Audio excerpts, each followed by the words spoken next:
Welcome to episode 7 of covering Guts and Blackpowder lore. As the series approaches its end, we are finally gonna cover the Endless maps. As always, the information comes from reliable sources, such as the Guts and Blackpowder wiki, and statements from the Guts and Blackpowder Discord server coming from the devs themselves. And speaking of that, my own Discord server grew a great amount since its creation, and we've had plenty of game nights already, so make sure to join if you don't want to miss out. Alright, we're covering 2 Endless maps in this video, starting with Tyrolean Village and ending with La Haye Sainte. Let's jump right in. Tyrolean Village is a small mountain town in the German province known as Tyrol. The village has several houses and a church. Next to the church is a large pit full with corpses of both civilians and soldiers alike. The rest of the city can be explored freely by the player, consisting of houses and narrow streets. However, there are borders and barricades blocking off some areas, and jumping this cliff will result in death. Tyrolean Village takes place in 1813 or 1814. The wikis aren't really sure which one. However, it is agreed that this map takes place later into the spreading of the infection, and there is proof for that, which I will cover later. Bavarian forces, alongside other allied armies, such as Austria, are disorganized and panicked, as the German cities Stuttgart and Württemberg have fallen to the Blight.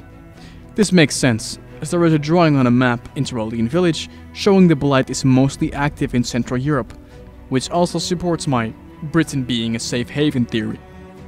Bavarian army commanders order a march through the Alps to eventually split up north. After some soldiers go from abandoned village to abandoned village, they find themselves surrounded by the undead and must retreat to Tyrolean Village, where the events of the map takes place. They have one final stand against the undead until they ultimately perish. A drawing can be found in one of the buildings, sketching an infected man. Looks pretty disturbing. And also there is a note, which I will read right now. It's written by Erhard Dentlinger, a soldier of the 5th Bavarian Infantry. It's been just days since we passed through Württemberg. They surround us on all sides, north, south, east. What little command remains has the goal of passing through the Alps and splitting out up north. This will certainly work for the Österreicher, but I fear the worst for my dearest Bayern. There weren't as many of them in Württemberg, but Stuttgart was gone. We've come across few in the mountains, but every town we march into is desolate. I pray every night that this evil doesn't reach the streets of Munich, if it hasn't already. It's as if every day, half of our manpower is lost, either by their brute force or the sickness catches up to one of us.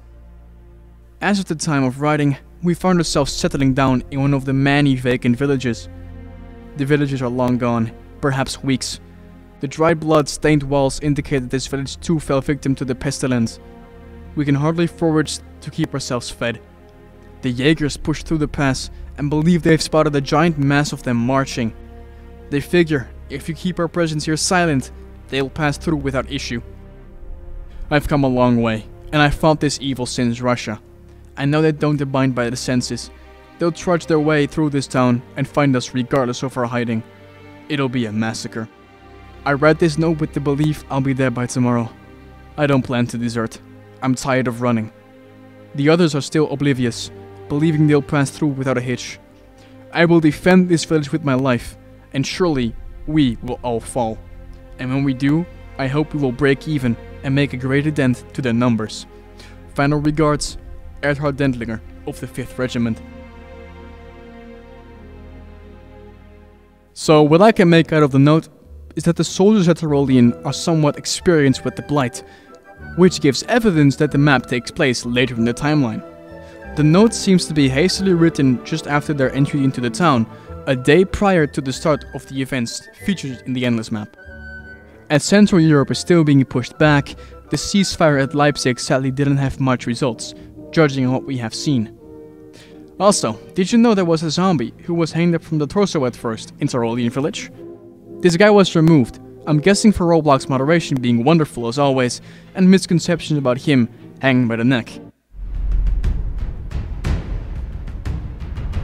La Haye Sainte is a slight, run-down farmhouse compound with constant heavy rain. A French flag is raised on one part of the building. Players spawn in and can roam freely within the boundaries of the compound. However, they cannot go far outside of it, as zombies will spawn in such locations. There is an environmental fire at the center of the map that cannot be extinguished. Going too close to the fire will set players ablaze until they get out of the radius. It, of course, is part of the gigantic Battle of Waterloo, which needs no introduction.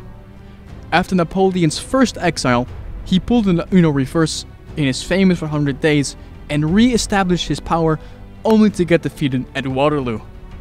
I will go into detail further about the Battle of Waterloo in the next episode.